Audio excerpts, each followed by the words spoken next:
Manipulation 2. On va écrire le code ci-dessous. On va le compiler. Ensuite, on va changer la valeur de par 10, puis par 10,5 et voir le résultat de la compilation. Ensuite, on va déduire l'action de %d. Et enfin, on va changer %d par %f et voir la valeur affichée. Donc, je reprends mon code de la manipulation précédente, car c'est inutile de créer un nouveau projet et il vaut mieux continuer sur la même source main.c. D'abord, je supprime comme convenu le code entre les deux crochets du début et de la fin du programme principal main et je laisse la structure de base intacte. Ici, je vais écrire mon code. Printf, parenthèse, double quote. Je termine par un point virgule et le message c'est la valeur de A est égale %d. À la fin des double quotes, virgule, la valeur 2. Je compile et je vois le résultat. La valeur de A égale à 2.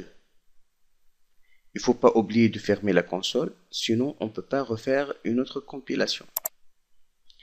Maintenant, je vais changer la valeur 2 par la valeur 10. Je recompile. Le résultat, la valeur de A égale 10. Je ferme la console. Et maintenant, je vais remplacer la valeur 10 par 10.5. C'est un réel avec virgule. Je compile et j'observe le résultat. L'affichage, maintenant, elle a changé et la valeur de A égale 0. Je note ces trois manipulations et je passe à l'explication de ce qui s'est passé.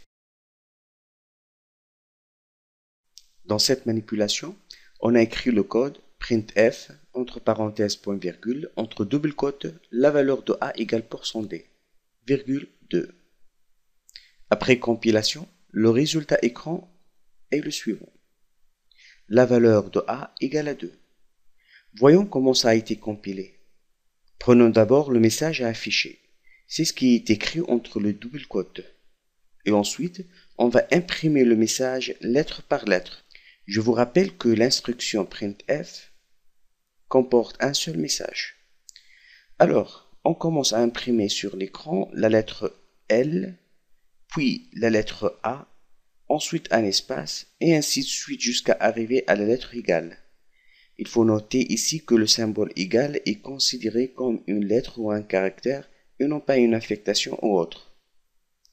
Enfin, j'arrive au %d, qui n'a pas été imprimé, car c'est un symbole spécial conçu pour remplacer une valeur de type entier. Mais quelle valeur va prendre? Absolument, c'est la valeur 2. C'est dans les arguments optionnels après la virgule. Dans notre cas, il s'agit de la valeur 2. On peut dire que %d remplace la valeur 2. En suivant la même règle, on peut constater que lorsqu'on a changé la valeur 2 par l'entier 10, le %d a remplacé la valeur 10. Mais pourquoi %d a pris la valeur 0 dans le cas de la valeur décimale 10,5? C'est simple.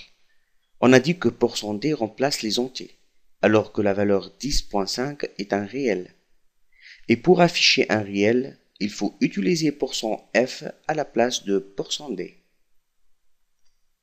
Pour afficher la valeur réelle 10,5, il faut changer %d par %f qui remplace les réels. Je compile et voici le résultat.